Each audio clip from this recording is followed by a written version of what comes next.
낡고 해진 한복을 입은 박인수 노인은 땀으로 얼룩진 이마를 닦아냈다. 그의 눈은 경매장 안의 번잡한 풍경 속에서도 오직 한 곳, 무대 위로 내걸린 커다란 현수막에 고정되어 있었다. 그 현수막에는 제12차 토지 경매, 송림동 택지개발구역이라는 문구가 선명하게 박혀 있었고, 그 아래로 조상 대대로 물려받은 그의 작은 밭되기 사진이 초라하게 걸려 있었다. 경매장의 공기는 팽팽한 긴장감과 함께 얄팍한 욕망의 냄새로 가득했다. 잘 차려입은 사업가들과 부동산 투기꾼들이 삼삼오오 모여 속삭였고, 그들의 눈빛에는 오직 이득만을 좇는 냉혹한 계산이 어려 있었다. 인수 노인은 그들 사이에서 이질적인 존재였다.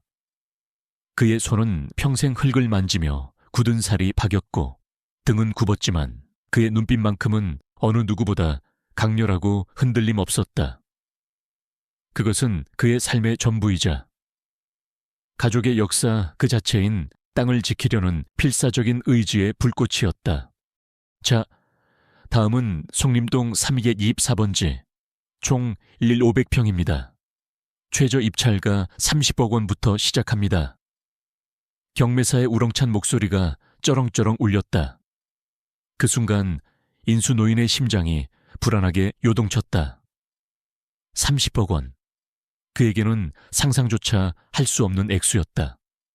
그는 그저 이 자리에 와서 혹시나 하는 신락 같은 희망이라도 붙들고 싶었을 뿐이었다. 소문으로는 대기업인 대한그룹이 이 송림동 택지 개발에 눈독을 들이고 있다는 이야기가 파다했다. 그 소문은 마치 먹구름처럼 그의 작은 마을을 뒤덮었고, 주민들은 두려움과 불안 속에 떨고 있었다. 인수 노인 역시 예외는 아니었다. 그는 평생을 땀 흘려 일구어 온 땅을 단 한 푼의 정당한 대가도 없이 빼앗길지도 모른다는 생각에 밤잠을 설치곤 했다. 35억, 누군가 외쳤다. 40억, 또 다른 목소리가 뒤를 이었다. 입찰가는 걷잡을 수 없이 치솟았다. 10억, 20억, 순식간에 수십억 원이 오가는 거대한 돈의 게임이었다. 인수 노인의 얼굴은 점점 창백해졌다. 그의 눈은 절망감에 흔들렸지만 그는 여전히 희망의 끈을 놓지 않으려 애썼다. 그는 자신의 땅이 그저 개발의 도구로 전락하는 것을 막고 싶었다. 그 땅은 단순한 흙덩이가 아니라 그의 조상들의 땀과 눈물이 스며든 역사이자 그의 가족이 살아온 삶의 기록이었다. 그때 경매장 뒤편에서 한 남자가 천천히 걸어 나왔다. 그는 값비싼 양복을 빼입고 있었으며 그의 얼굴에는 오만함과 냉철함이 동시에 서려 있었다. 그의 이름은 강동호, 바로 대한그룹의 젊은 회장이었다. 그는 시장의 흐름을 읽는 탁월한 능력과 거침없는 추진력으로 대한그룹을 짧은 시간 안에 재계의 거물로 성장시킨 인물이었다. 하지만 동시에 그는 목적을 위해서라면 수단과 방법을 가리지 않는 잔혹함으로도 악명이 높았다. 그의 등장에 경매장은 일순간 정적이 흘렀다. 사람들은 강동호의 움직임에 주목했고 그의 다음 행동을 예의주시했다. 그는 천천히 손을 들어 올렸고 그의 입에서 짧고 단호한 한마디가 흘러나왔다. 한드려. 정적이 깨졌다. 웅성거림이 시작되었고 이내 술렁거림으로 변했다. 100억, 상상조차 할 수 없는 파격적인 금액이었다. 인수 노인의 심장은 쿵 하고 바닥으로 떨어지는 것 같았다. 그의 눈동자는 혼란과 분노, 그리고 깊은 절망이 뒤섞여 있었다. 그는 강동호를 바라보았다. 강동호의 눈빛은 마치 자신을 벌레 보듯 내려다보는 듯했다. 그 오만함에 인수 노인의 오랜 인내가 한계에 다다랐다. 이건 말도 안 돼. 인수 노인이 분노에 찬 목소리로 외쳤다. 내 조상들의 땅은 돈으로 살 수 없어. 그의 외침은 경매장의 소란스러운 분위기 속에서 한 줄기 날카로운 비명처럼 들렸다. 사람들은 그를 돌아보았다. 어떤 이들은 동정심 어린 눈으로, 어떤 이들은 귀찮다는 듯 짜증스러운 표정으로 그를 바라보았다. 강동원은 차가운 미소를 지으며 인수 노인을 향해 고개를 돌렸다. 그의 입꼬리가 비웃음처럼 살짝 올라갔다. 노인장, 시대가 변했습니다. 감성파리는 여기서 통하지 않아요. 돈이 모든 것을 결정하는 세상입니다. 강동호의 목소리는 낮고 차가웠지만 그 안에는 노인을 조롱하는 듯한 비아냥거림이 담겨 있었다. 당신의 낡은 땅 조각이 내게는 수백 배의 가치를 창출할 기회일 뿐입니다. 빨리 포기하고 집으로 돌아가세요. 촌노가 끼어들 자리가 아닙니다. 강동호의 말에 인수 노인의 얼굴은 붉게 달아올랐다. 그의 손은 주먹을 쥐었고 부들부들 떨렸다. 그는 모욕감을 느꼈다. 평생을 성실하게 살아온 자신과 조상들의 땀과 역사가 단지 낡은 땅 조각이라니. 그리고 자신을 촌노라고 조롱하는 저 젊은 오만한 사업가의 태도에 분노가 치밀어 올랐다. 그는 앞으로 나서려 했지만 경매장 직원들이 재빨리 그를 제지했다. 죄송합니다. 어르신, 여기는 개인적인 감정을 내세울 수 있는 곳이 아닙니다. 한 직원이 정중하지만 단호하게 말했다. 놔라, 내 땅이다. 내 땅을 지켜야 해. 인수 노인은 필사적으로 저항했지만 그의 쇠약한 몸으로는 건장한 직원들을 당해낼 수 없었다. 그는 결국 경매장 밖으로 강제로 끌려나갔다. 그의 마지막 시선은 여전히 무대 위, 자신의 땅이 걸린 현수막에 머물러 있었다. 그의 눈에서는 뜨거운 눈물이 흘러내렸다. 그것은 땅을 빼앗기는 슬픔이자 힘없는 자의 처절한 분노였다. 경매장 문이 닫히고 인수 노인은 차가운 아스팔트 바닥에 주저앉았다. 그의 주위로 지나가는 사람들의 시선은 무심했다. 그의 인생을 통째로 뒤흔든 거대한 폭풍이 지나갔지만 세상은 아무 일 없다는 듯 평화롭게 흘러가는 것 같았다. 그는 텅 빈 눈으로 하늘을 올려다보았다. 먹구름이 잔뜩 끼어 금방이라도 비를 쏟아낼 것 같았다. 그의 마음도 그 하늘처럼 어둡고 먹먹했다. 그는 이제 어디로 가야 할까? 평생을 바쳐 지켜온 땅을 잃은 농부는 무엇을 해야 할까?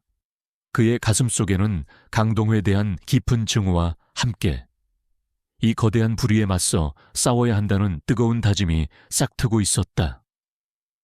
그는 비록 늙고 힘없는 농부일지라도 이대로 무너지지는 않을 것이라고 스스로에게 맹세했다.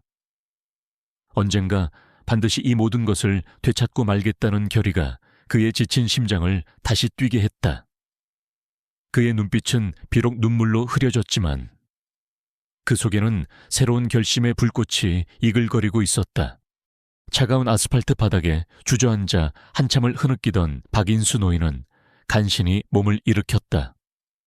그의 뼈마디는 쑤셨고 마음은 갈기갈기 찢긴 듯 아팠지만 그의 눈빛은 더 이상 절망에 젖어 있지 않았다. 대신 그곳에는 강렬한 결의가 번뜩이고 있었다.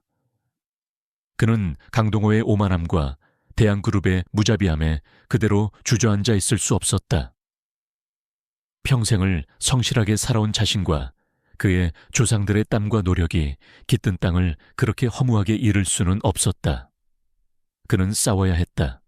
비록 혼자의 몸일지라도 이 불의에 맞서야 했다. 인수 노인은 비틀거리는 발걸음으로 경매장을 떠났다. 그의 발걸음은 갈 곳을 잃은 듯 방황했지만 그의 마음속에는 분명한 목적지가 있었다. 바로 법률사무소였다. 그는 복잡한 도심의 거리들을 헤매며 작은 간판들을 살폈다. 그의 눈에 김민준 법률사무소라는 작고 소박한 간판이 들어왔다. 망설임 없이 문을 열고 들어섰다. 사무실 안은 생각보다 조용하고 아담했다. 젊은 남자가 서류미를 뒤적이고 있었다. 뿔탕형을 쓴 그는 깔끔한 정장 차림이었지만 왠지 모르게 지쳐 보였다. 그는 김민준 변호사였다. 민준은 고개를 들어 인수 노인을 바라보았다. 낡은 한복 차림의 노인이 초췌한 얼굴로 서 있는 모습에 그는 살짝 놀랐다. 무슨 일로 오셨습니까? 어르신, 민준은 차분하게 물었다. 그의 목소리는 나긋나긋했지만 그 안에는 사람의 마음을 편안하게 해주는 진정성이 담겨 있었다. 인수 노인은 의자에 앉으며 한숨을 내쉬었다. 그리고는 격앙된 목소리로 오늘 경매장에서 겪었던 모든 일을 털어놓았다. 대한그룹의 횡포, 강동호의 오만한 태도, 그리고 땅을 잃은 절망감까지. 그의 목소리는 때로는 울분에 차서 떨렸고 때로는 슬픔에 잠겼다. 민주는 조용히 그의 이야기를 들었다. 그의 표정은 진지했고 가끔씩 고개를 끄덕이며 노인의 이야기에 공감했다. 그 역시 대한그룹에 대한 좋지 않은 소문들을 익히 들어 알고 있었다. 그들이 불법적인 방법으로 땅을 매입하고 주민들을 강제로 쫓아내는 사례가 많다는 것을 말이다. 어르신, 대단히 유감스러운 일입니다. 민준이 신중하게 입을 열었다. 말씀하신 상황만으로는 대한그룹의 행위를 법적으로 제지하기 쉽지 않습니다. 경매는 합법적인 절차였고 그들은 가장 높은 가격을 제시했습니다. 하지만 불법적인 압력이나 강요가 있었다면 이야기가 달라집니다. 인수 노인의 눈에 다시금 희망의 불꽃이 피어올랐다. 불법적인 압력이라니요. 그 자들은 늘 그렇게 돈과 권력으로 사람들을 짓밟아 왔습니다. 그렇습니다. 하지만 그걸 증명해야 합니다. 민주는 안경을 고쳤으며 말했다. 대한그룹이 송림동 토지를 매입하는 과정에서 어떠한 불법적인 방법을 사용했는지, 예를 들어 공무원 매수, 협박, 허위 정보 유포 등의 증거를 찾아야 합니다. 쉽지 않은 일입니다. 대한그룹은 법률팀이 강하고 증거를 인멸하는 데 능숙하니까요. 그래도 해야 합니다. 인수 노인은 단호하게 말했다. 이대로 주저앉을 수는 없습니다. 제 땅을 되찾아야 합니다.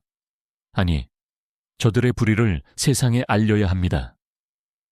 인수 노인의 단호한 눈빛과 꺾이지 않는 의지에 민주는 깊은 감명을 받았다.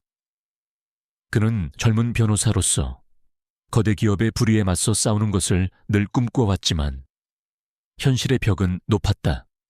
하지만 인수 노인의 절박함과 용기는 그에게 새로운 용기를 불어넣어 주었다. 알겠습니다. 어르신, 제가 최선을 다해 돕겠습니다. 민주는 자리에서 일어나 인수 노인에게 손을 내밀었다. 하지만 이 싸움은 길고 힘든 싸움이 될 겁니다. 각오하셔야 합니다. 인수 노인은 민준의 손을 굳게 잡았다. 그의 얼굴에는 오랜만에 희미한 미소가 떠올랐다. 고맙네, 변호사. 내 모든 걸 걸고 싸울 테니 자네도 힘을 내주게. 그날부터 인수 노인과 민준 변호사의 기나긴 여정이 시작되었다. 민준은 대한그룹의 송림동 개발 프로젝트 관련 서류들을 샅샅이 뒤지기 시작했다. 그는 밤낮으로 자료를 분석하고 관련 법규를 검토했다. 인수 노인 역시 민준의 조언에 따라 마을 주민들을 찾아다니며 대한그룹의 불법적인 행위에 대한 증언을 수집했다. 그러나 주민들은 대부분 대한그룹의 보복이 두려워 입을 닫았다. 그들은 이미 많은 것을 잃었고 더 이상 싸울 힘도 용기도 없었다. 어느 날 민주는 대한그룹의 자회사 중 하나인 태산건설이 송림동 개발 사업에 깊이 관여되어 있다는 사실을 알아냈다. 태산건설은 최근 몇 년간 급성장한 건설사였는데 그 성장세가 비정상적으로 빠르다는 소문이 돌았다. 민주는 태산건설의 재무제표와 계약 서류들을 면밀히 살펴보았다. 그리고 그 과정에서 수상한 점을 발견했다. 몇몇 계약들이 비정상적으로 높은 가격으로 체결되었고, 특정 공무원들과의 유착관계가 의심되는 정황들이 포착된 것이다. 어르신, 이 태산건설이라는 회사가 수상합니다. 민준이 인수 노인에게 자료를 내밀며 말했다. 이 회사의 계약 내역을 보면 송림동 개발과 관련해서 몇몇 불투명한 자금 흐름이 보입니다.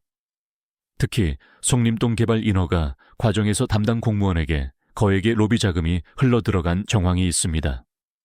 인수 노인의 눈이 휘둥그레졌다. 그럼 저자들이 공무원까지 매수했다는 말인가? 가능성이 높습니다.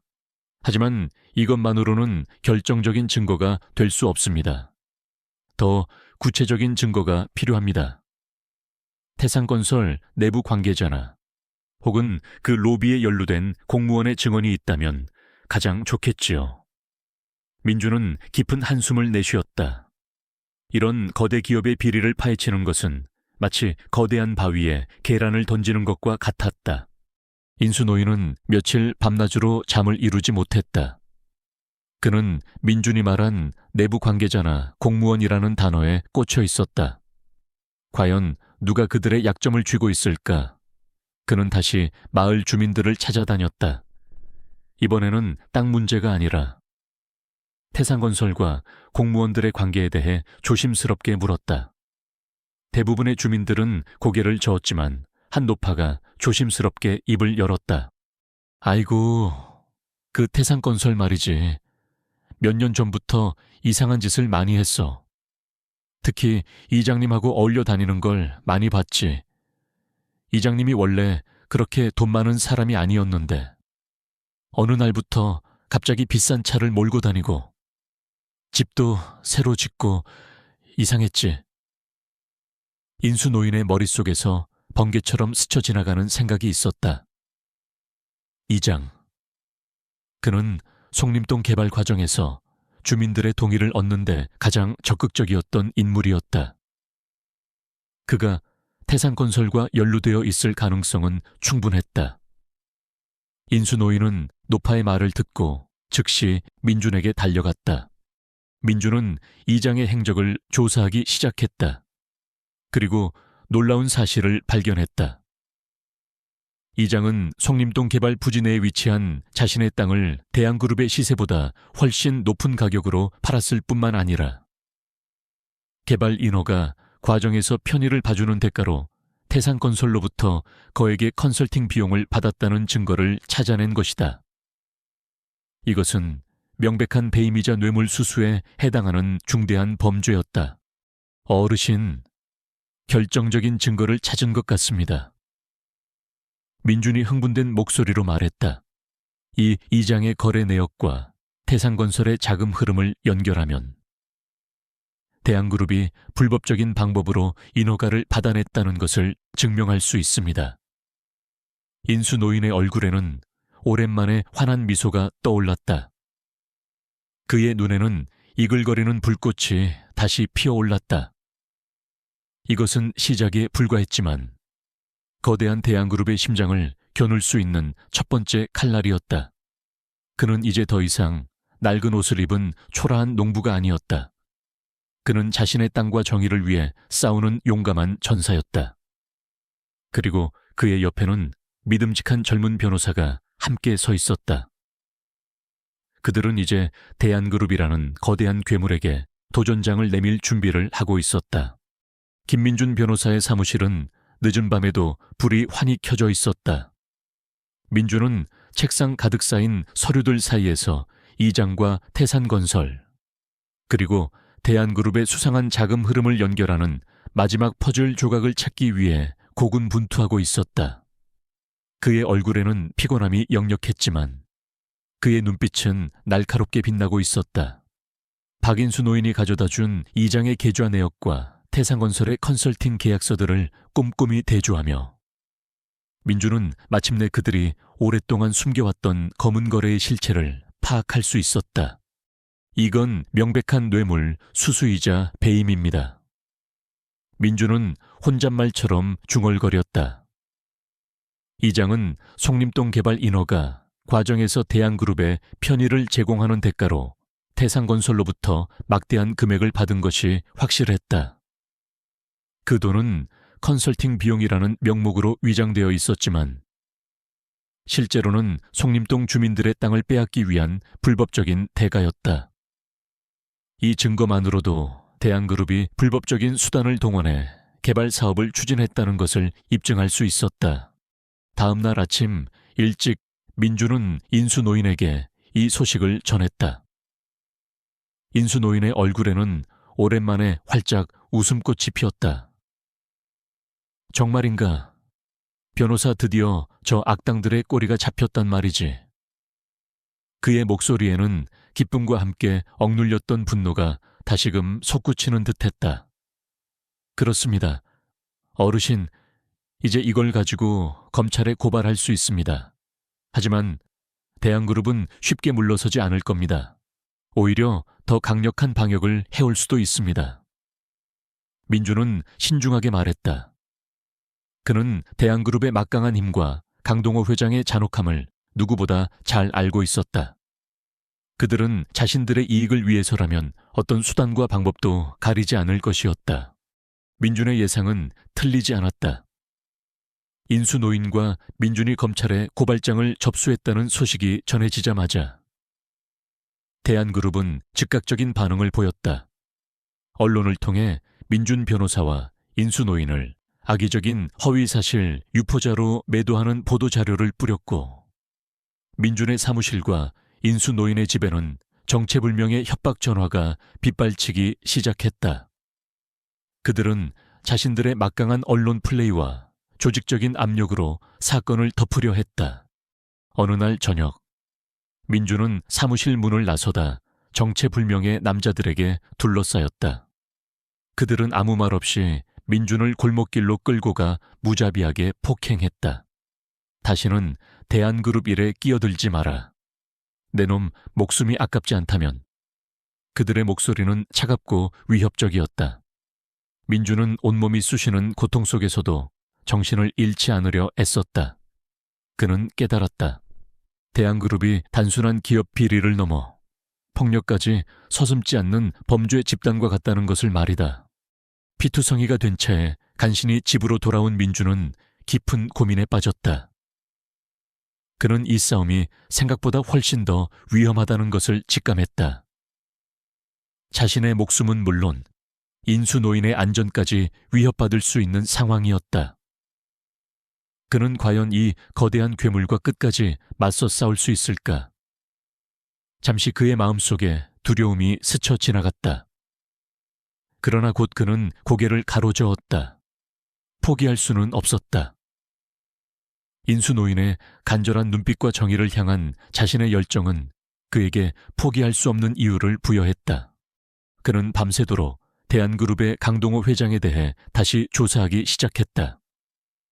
강동호는 젊은 나이에 그룹을 물려받아 단기간에 엄청난 성공을 거두었지만 그 과정에서 수많은 희생자들이 생겨났다는 소문이 파다했다. 그는 뛰어난 지략가였지만 동시에 극도로 잔혹하고 타인의 고통에 무감각한 사이코패스적 기질을 가지고 있다는 평가도 있었다. 강동호는 자신의 이익을 위해서라면 가족도 친구도 버릴 수 있는 냉혈한이었다. 그의 주변에는 언제나 돈과 권력을 좇는 사람들이 들끓었으며 그는 그들을 마치 장기판의 말처럼 자유자재로 움직였다. 그의 거대한 네트워크는 정부 고위 관료, 검찰, 심지어 언론계까지 뻗어 있었다. 민주는 강동호의 과거 행적을 파고들며 놀라운 사실들을 발견했다. 강동호는 수년 전에도 유사한 수법으로 여러 곳에 토지를 매입하여 막대한 이득을 취했으며 그 과정에서 주민들이 강제로 쫓겨나거나 심지어 의문의 사고를 당한 사례도 있었다는 것이다. 하지만 그의 뒤를 봐주는 거대한 세력 때문에 모든 사건들이 흐지부지 무마되었다. 강동호는 단순히 돈만 많은 사업가가 아니었다. 그는 자신의 이익을 위해 법과 도덕을 무시하고 심지어는 인간의 생명까지도 경시하는 악마와도 같은 존재였다. 민주는 이 모든 자료들을 정리하며 더욱 굳건한 결심을 했다. 강동호의 악행을 더 이상 두고 볼 수 없었다. 그는 이 거대한 악의 축을 뿌리 뽑아야만 했다. 그는 폭행으로 멍든 몸을 이끌고 다시 인수 노인을 찾아갔다. 민준의 몰골을 본 인수 노인은 경악했다. 변호사, 이게 대체 무슨 일인가? 누가 자네를 이렇게 만들었나? 인수 노인의 목소리에는 분노와 함께 걱정이 가득했다. 민준은 애써 미소 지으며 말했다. 괜찮습니다. 어르신, 작은 사고였습니다. 하지만 이 싸움이 우리가 생각했던 것보다 훨씬 더 위험하다는 것을 알게 되었습니다. 대한그룹은 우리를 멈추게 하기 위해 어떤 짓이든 할 겁니다. 그래서 포기하겠다는 말인가? 인수 노인의 얼굴에 실망감이 스쳐 지나갔다. 아닙니다. 민주는 단호하게 말했다. 그의 눈빛은 흔들림 없었다. 오히려 더 강하게 싸워야 합니다.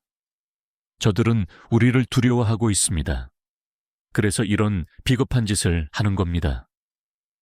이 싸움은 단순히 어르신의 땅을 되찾는 것을 넘어섰습니다. 이건 정의와 불의의 싸움입니다. 제가 강동호의 모든 악행을 세상에 밝히고 그를 법의 심판대에 세울 겁니다. 민준의 단호한 결심에 인수 노인은 다시금 용기를 얻었다. 그는 민준의 어깨를 두드렸다.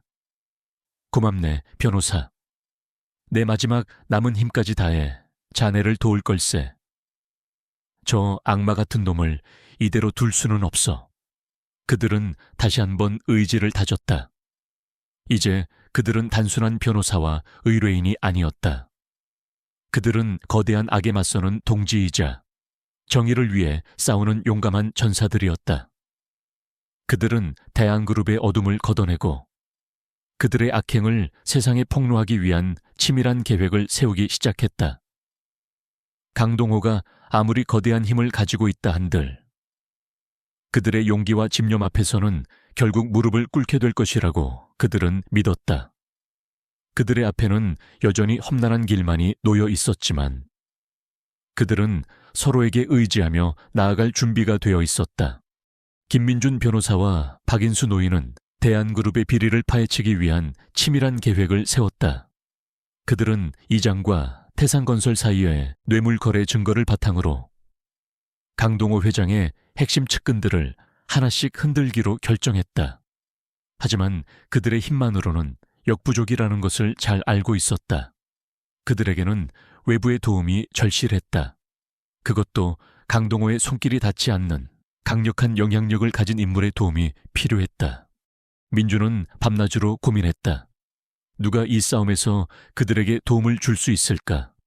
그는 강동호의 과거 행적을 다시 한번 조사하며 그의 비리 때문에 피해를 입었지만 제대로 된 보복을 하지 못했던 인물들을 찾아냈다. 그 중에는 한때 강동호와 대립각을 세웠던 정의로운 정치인 이효진 상원의원도 있었다. 이효진 의원은 젊은 나이에 국회에 입성하여 소신 있는 정치활동으로 대중의 신뢰를 얻은 인물이었다. 그녀는 특히 기업의 불법적인 횡포와 부패에 맞서 싸우는데 적극적이었다. 민주는 조심스럽게 이효진 의원실에 연락을 취했다. 그는 자신의 신분을 밝히고 박인수 노인의 사건과 대한그룹의 불법적인 토지 매입에 대해 간략하게 설명했다. 처음에는 의원실 비서들이 시큰둥한 반응을 보였다. 대기업의 비리 제보가 한두 번이 아니었기 때문이었다. 그러나 민주는 포기하지 않았다. 그는 끈질기게 매달렸고 마침내 이효진 의원과의 면담 기회를 얻어냈다. 이효진 의원의 사무실은 예상보다 간소했다. 화려함보다는 실용성을 추구하는 그녀의 성격이 엿보였다. 민주는 긴장된 표정으로 의원 앞에 앉았다. 이효진 의원은 날카로우면서도 깊은 눈빛으로 민준을 응시했다. 그녀의 눈빛에서는 강인한 의지와 함께 사람의 마음을 꿰뚫어 보는 통찰력이 느껴졌다. 민주는 준비해 온 자료들을 꺼내놓으며 박인수 노인의 사연과 그가 찾아낸 대한그룹의 불법적인 행위들을 상세하게 설명했다. 그는 이장과 태상건설의 뇌물거래 증거, 그리고 강동호가 과거에도 유사한 수법으로 여러 차례 비리를 저질렀다는 사실을 조목조목 이야기했다. 그의 목소리에는 진실을 향한 열정과 정의에 대한 갈망이 담겨 있었다. 이효진 의원은 민준의 설명을 듣는 내내 아무 말 없이 경청했다. 그녀의 표정은 시종일관 진지했고 가끔씩 미간을 찌푸리며 깊은 생각에 잠기는 듯했다. 민준의 이야기가 끝나자 사무실 안에는 잠시 정적이 흘렀다. 민준은 침을 꿀꺽 삼키며 의원의 다음 말을 기다렸다. 김 변호사님, 말씀하신 내용이 사실이라면 이건 단순한 기업 비리 문제가 아닙니다. 이효진 의원이 마침내 입을 열었다. 그녀의 목소리는 차분했지만 그 안에는 단호함이 묻어 있었다.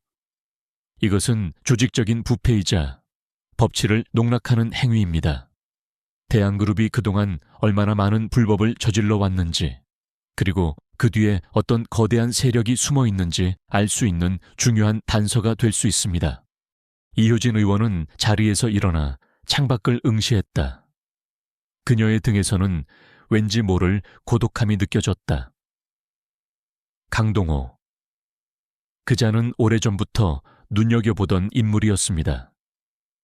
그의 사업 수완은 탁월하지만 그 이면에 숨겨진 잔혹함과 무자비함은 익히 알려져 있었죠.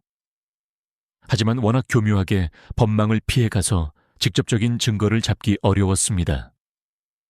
김 변호사님이 가져온 이 자료들이 큰 도움이 될 것 같습니다. 민준의 얼굴에 희망의 빛이 스쳤다. 그럼 저희를 도와주시겠다는 말씀이십니까? 이효진 의원은 민준을 돌아보며 고개를 끄덕였다. 물론입니다. 저는 오랫동안 이 나라의 부패를 척결하고 약자들의 편에 서서 싸워왔습니다. 박인수 노인과 김 변호사님이 겪는 고통을 외면할 수 없습니다. 하지만 이 싸움은 매우 위험할 겁니다. 대한그룹의 강동호는 상상 이상으로 거대한 힘을 가지고 있습니다. 그의 네트워크는 정부 고위층과 검찰, 심지어 재계의 거물들까지 뻗어 있습니다. 그들은 자신들의 이익을 위해서라면 어떤 비열한 짓도 서슴지 않을 겁니다. 심지어 김 변호사님처럼 물리적인 위협을 가할 수도 있습니다. 민주는 자신의 멍든 얼굴을 쓸어내리며 씁쓸하게 웃었다. 이미 경험했습니다. 의원님, 하지만 포기하지 않을 겁니다. 반드시 저들의 죄를 밝혀낼 겁니다. 이효진 의원은 민준의 단호한 결심에 만족스러운 미소를 지었다. 좋습니다. 김 변호사님의 용기에 경의를 표합니다. 저도 제가 할 수 있는 모든 것을 동원해 돕겠습니다. 하지만 한 가지 부탁이 있습니다. 모든 행동은 신중하게, 그리고 저와 긴밀하게 협의하며 진행해야 합니다. 강동호는 우리가 예상치 못한 방법으로 나올 수도 있습니다. 우리가 한치의 오차도 없이 움직여야만 승리할 수 있습니다. 그렇게 이효진 상원의원과 박인수 노인, 그리고 김민준 변호사의 삼각동맹이 결성되었다. 이효진 의원은 자신의 정보망과 정치적 영향력을 동원하여 대한그룹의 비리 관련 자료들을 수집하기 시작했다. 그녀는 국회 내부에서 대한그룹과 관련된 의심스러운 법안 처리나 정책 결정 과정들을 면밀히 조사했다. 그녀는 또한 언론의 힘을 빌려 대한그룹의 불법적인 토지 매입 문제를 공론화시키기 위한 준비를 시작했다. 인수노인은 이효진 의원의 합류 소식에 크게 기뻐했다. 그의 마음속에 다시금 정의에 대한 강한 믿음이 싹텄다. 그는 이제 혼자가 아니었다. 거대한 권력에 맞서 싸우는 동지들이 생겼다는 사실에 그는 새로운 용기를 얻었다. 그는 민준과 함께 이효진 의원에게 대한그룹의 비리 관련 추가적인 증언과 자료들을 제공했다. 그들은 강동호 회장의 숨겨진 자금 흐름을 추적하기 위해 해외 조세, 피난처까지 조사하기 시작했다. 이효진 의원의 정보망 덕분에 그들은 강동호가 수십억 달러에 이르는 불법 자금을 해외 페이퍼 컴퍼니를 통해 세탁하고 있다는 충격적인 사실을 밝혀냈다. 이 자금들은 대한그룹의 비자금이자 강동호가 자신의 영향력을 확대하기 위해 사용했던 검은 돈이었다. 이 자금 추적은 강동호의 제국을 뿌리부터 뒤흔들 수 있는 결정적인 증거가 될 것이 분명했다.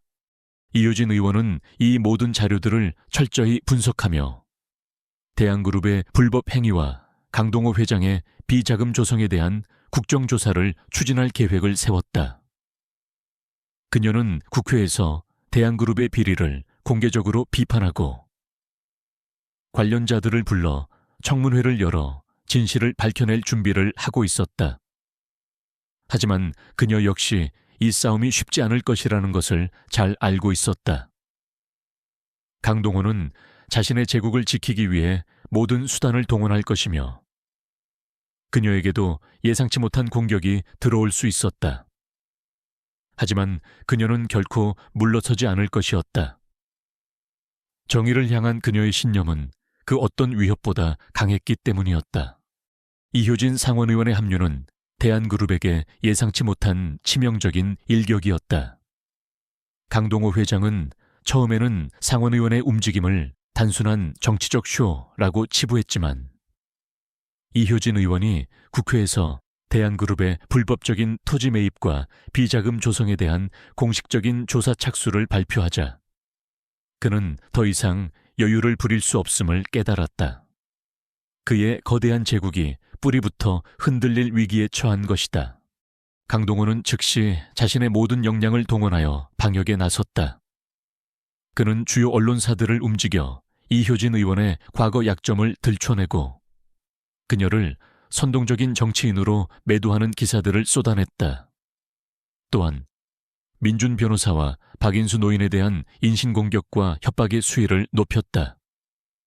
민준의 사무실 앞에는 시위대가 나타나 그를 비난했고 박인수 노인의 집에는 정체를 알 수 없는 남자들이 찾아와 위협을 가했다. 강동호는 자신의 권력과 재력을 이용해 모든 수단을 동원하여 이들의 입을 막으려 했다.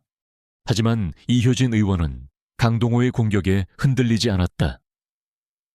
그녀는 침착하게 기자회견을 열어 대한그룹의 언론 플레이를 비판하고 자신에게 가해지는 모든 압력에도 불구하고 진실을 밝혀낼 것이라고 선언했다. 그녀의 단호한 태도는 오히려 대중의 신뢰를 얻었고 언론의 관심은 더욱 뜨거워졌다.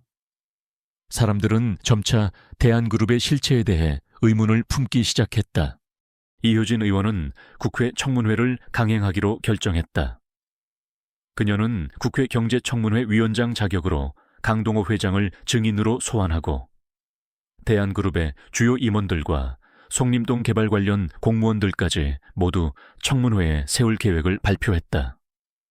이것은 강동호에게 직접적인 타격을 줄 수 있는 절호의 기회였다.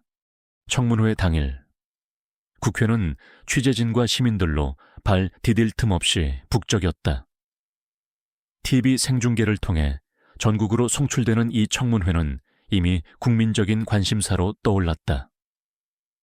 박인수 노인과 김민준 변호사도 방청석에 앉아 긴장된 얼굴로 강동호의 등장을 기다렸다. 강동호는 예상대로 오만한 표정으로 청문회장에 들어섰다. 그의 얼굴에는 일말의 죄책감이나 불안감도 찾아볼 수 없었다.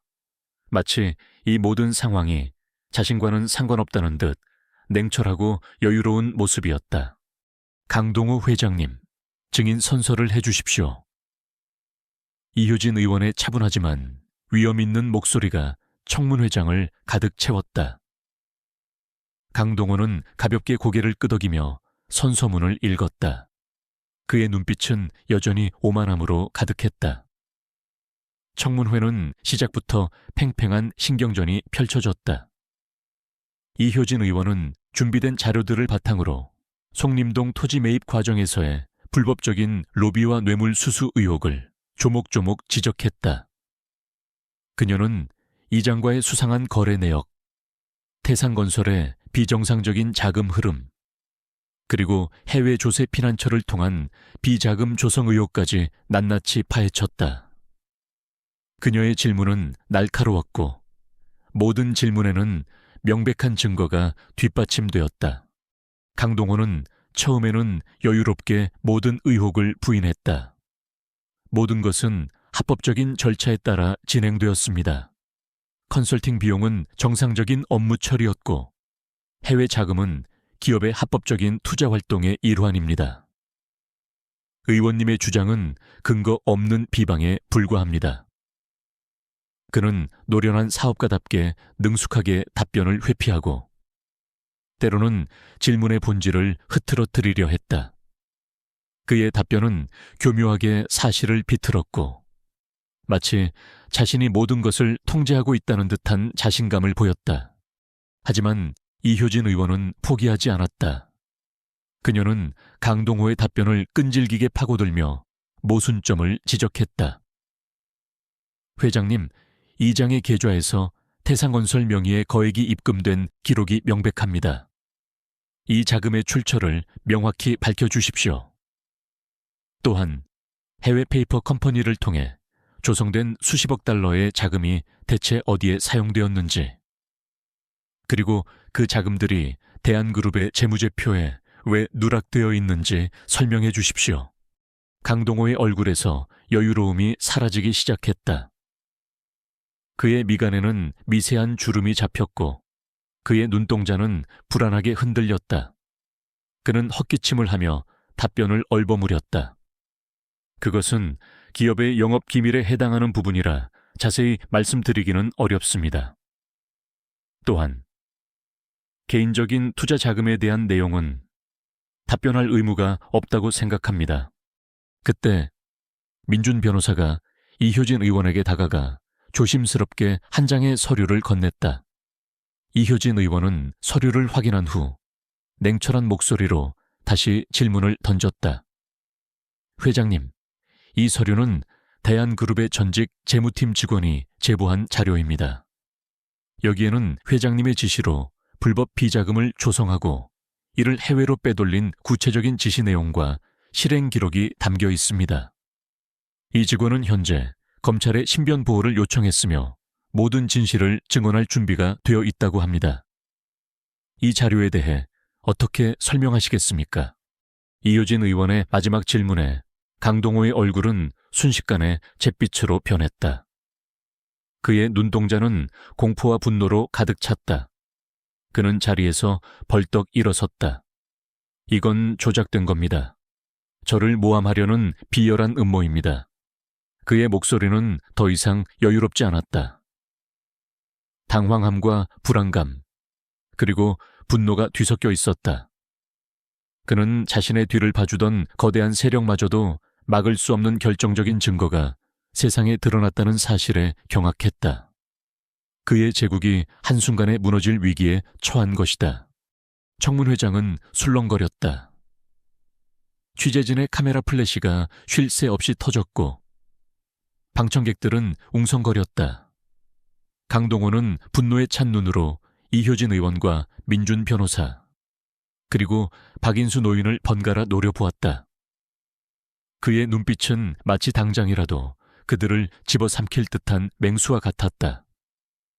하지만 이미 주사위는 던져졌다. 그의 악행은 세상에 낱낱이 드러났고 더 이상 숨길 곳이 없었다. 공중파를 통해 생중계되는 이 청문회는 대한그룹과 강동호 회장의 몰락을 알리는 서곡과도 같았다.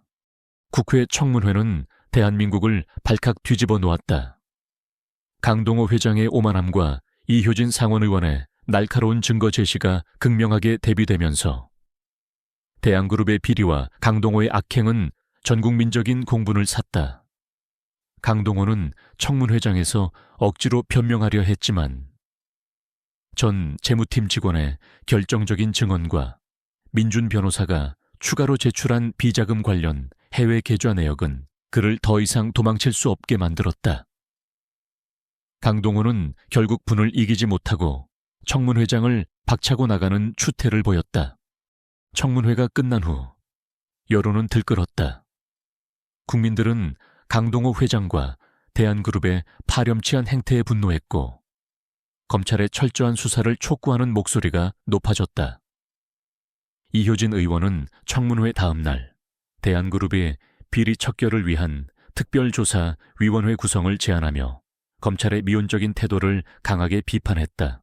그녀의 강단 있는 행보는 시민들의 지지를 더욱 확고히 했다. 결국 국민적 압력과 이효진 의원의 강력한 추진력에 검찰은 더 이상 침묵할 수 없었다.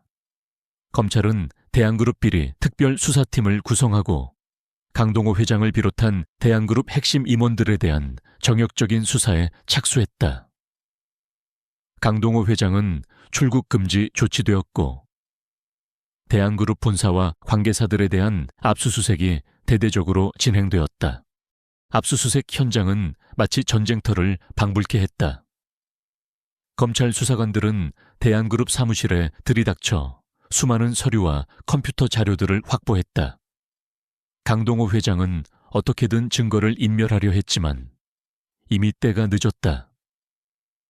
이효진 의원과 민준 변호사가 사전에 확보해둔 증거들이 워낙 명확했기 때문이었다.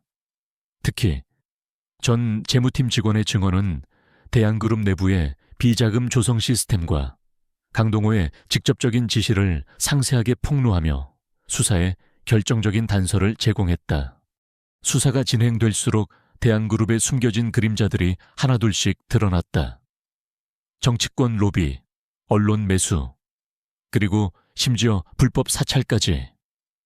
강동호는 자신의 제국을 유지하기 위해 온갖 불법적인 수단을 동원해왔다는 사실이 밝혀졌다. 특히 충격적인 것은 송림동 토지개발 과정에서 발생한 의문의 사고들이 단순한 사고가 아니라 강동호의 지시로 벌어진 의도적인 방화와 폭행이었다는 사실이 드러났다. 박인수 노인의 땅을 빼앗기 위해, 그리고 개발에 반대하는 주민들을 위협하기 위해 대한그룹의 용역들이 개입하여 물리적인 폭력을 행사하고 심지어 방화까지 저질렀다는 증거들이 속속들이 발견되었다. 이 소식에 박인수 노인은 몸을 주체할 수 없을 정도로 분노했다. 그는 자신의 땅이 단순한 돈벌이 수단이 아니라 그들의 악행을 감추기 위한 범죄의 무대였다는 사실에 치를 떨었다. 그는 민준 변호사에게 달려가 강동호를 반드시 법의 심판대에 세워달라고 거듭 부탁했다. 강동호 회장은 수사 과정 내내 묵비권을 행사하며 모든 혐의를 부인했다. 그는 여전히 자신의 거대한 힘을 믿었고 어떻게든 이 위기를 벗어날 수 있을 것이라고 생각했다. 그의 변호인단은 모든 증거를 조작된 것이라고 주장하며 여론을 호도하려 했다. 하지만 이미 국민들의 눈은 싸늘하게 돌아섰고 언론 역시 대한그룹의 실체를 낱낱이 파헤치기 시작했다.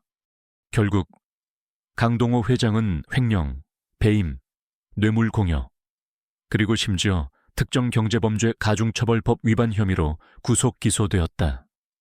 그의 오른팔이었던 대한그룹의 주요 임원들과 송림동 개발 관련 공무원들도 줄줄이 구속되거나 기소되었다. 그들의 거대한 제국은 한순간에 무너져 내렸다.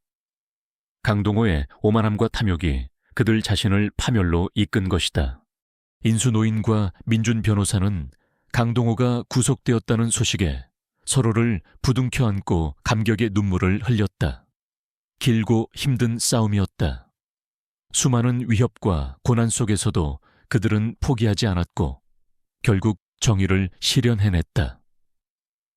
민준은 자신의 변호사로서의 소명을 다했다는 것에 깊은 보람을 느꼈고 인수노인은 비록 잃어버린 땅을 완전히 되찾지는 못했지만 자신의 땅을 더럽히고 자신을 모욕했던 자들이 법의 심판을 받게 되었다는 사실에 비로소 마음의 평화를 얻었다. 이효진 의원은 국회에서 대한그룹 사건을 계기로 기업의 불법적인 비리와 권력형 부패를 척결하기 위한 법안 마련에 적극적으로 나섰다. 그녀는 이번 사건을 단순한 해프닝으로 끝나게 하지 않고 더 나은 사회를 만들기 위한 중요한 계기로 삼으려 했다. 그녀의 노력 덕분에 관련 법규가 강화되었고 앞으로는 기업들이 함부로 불법을 저지를 수 없는 사회적 분위기가 조성되었다. 강동원은 교도소 안에서 자신의 몰락을 받아들여야 했다. 그는 한때 자신이 모든 것을 지배할 수 있다고 믿었지만 결국 정의와 진실 앞에서는 아무것도 아니었다. 그의 오만함과 탐욕은 그에게 모든 것을 잃게 했다. 그의 이름은 더 이상 존경의 대상이 아니라 비리와 부패의 상징이 되어버렸다. 대한그룹은 결국 해체 수순을 밟게 되었고 그들의 불법적으로 축적했던 재산은 국고로 환수되거나 피해자들에게 배상금으로 지급될 예정이었다. 이제 모든 것이 제자리를 찾아가는 듯했다. 강동호 회장이 구속되고 대한그룹이 해체 수순을 밟게 되면서 대한민국 사회는 한동안 거대한 파문 속에 잠겼다. 언론은 연일 강동호의 비리와 몰락에 대한 기사를 쏟아냈고 시민들은 정의가 실현되었다는 사실에 안도하면서도 거대 기업의 뒤에 숨겨진 추악한 진실의 씁쓸함을 감추지 못했다. 그러나 이 모든 격동 속에서도 박인수 노인과 김민준 변호사 그리고 이효진 상원의원의 삶은 잔잔하게 새로운 국면을 맞이하고 있었다. 박인수 노인은 이제 더 이상 예전의 억울하고 초췌한 모습이 아니었다. 그의 눈빛에는 평화와 함께 강인한 빛이 돌았다. 비록 송림동의 땅을 완전히 되찾지는 못했지만 대한그룹의 불법적으로 축적된 재산 중 일부가 피해자들에게 배상금으로 지급되면서 그는 최소한의 보상이라도 받을 수 있었다. 그는 그 돈으로 도시 외곽의 한적한 곳에 작은 밭되기를 사고 다시 흙을 일구기 시작했다. 그의 손은 여전히 굳은 살이 박여 있었지만 이제 그 손은 땀과 눈물이 아닌 희망과 행복을 일구는 손이 되었다. 그는 매일 아침 해가 뜨기 전 밭으로 나가 정성껏 작물을 가꾸었다. 흙 냄새를 맡고 푸른 새싹이 돋아나는 것을 보며 그는 진정한 삶의 의미와 평화를 되찾았다. 김민준 변호사는 이번 사건을 통해 전국적인 명성을 얻었다. 그의 사무실에는 정의를 갈망하는 수많은 의뢰인들의 발길이 끊이지 않았다. 그는 더 이상 생계에 쫓겨 허덕이던 젊은 변호사가 아니었다. 그는 약자들의 편에 서서 거대한 불의에 맞서는 용기 있는 변호사로 사람들의 기억 속에 각인되었다. 그는 박인수 노인의 사건을 발판 삼아 기업의 횡포로 피해를 입은 사람들을 위한 법률지원재단을 설립하는 데 앞장섰다. 그의 재단은 힘없는 시민들이 법의 보호를 받을 수 있도록 돕는 든든한 버팀목이 되었다. 민주는 바쁜 나날을 보냈지만 그의 얼굴에는 늘 보람과 만족감이 넘쳐 흘렀다. 그는 박인수 노인을 정기적으로 찾아가 안부를 묻고 함께 밭에서 땀을 흘리며 소박한 행복을 나누었다. 이효진 상원의원은 이번 사건을 계기로 정치적 입지를 더욱 굳혔다. 그녀는 국회에서 강력한 리더십을 발휘하여 기업의 불법적인 비리와 권력형 부패를 근절하기 위한 공정경제법을 발의하고 통과시키는 데 결정적인 역할을 했다. 그녀의 노력 덕분에 기업들은 이전처럼 함부로 불법을 저지를 수 없게 되었고 투명하고 공정한 사회를 위한 기반이 마련되었다. 이효진 의원은 단순한 정치인이 아니라 국민들의 목소리에 귀 기울이고 정의를 위해 끊임없이 싸우는 진정한 지도자로 존경받게 되었다. 그녀의 이름은 약자들의 희망이자 불의에 맞서는 용기의 상징이 되었다. 시간이 흘러 송림동 개발 부지는 새로운 모습으로 탈바꿈했다. 대한그룹이 사라진 자리에 정부와 시민단체의 협력으로 친환경적인 주거단지와 공원이 조성되었다. 이곳에는 더 이상 탐욕의 그림자가 드리워지지 않았다.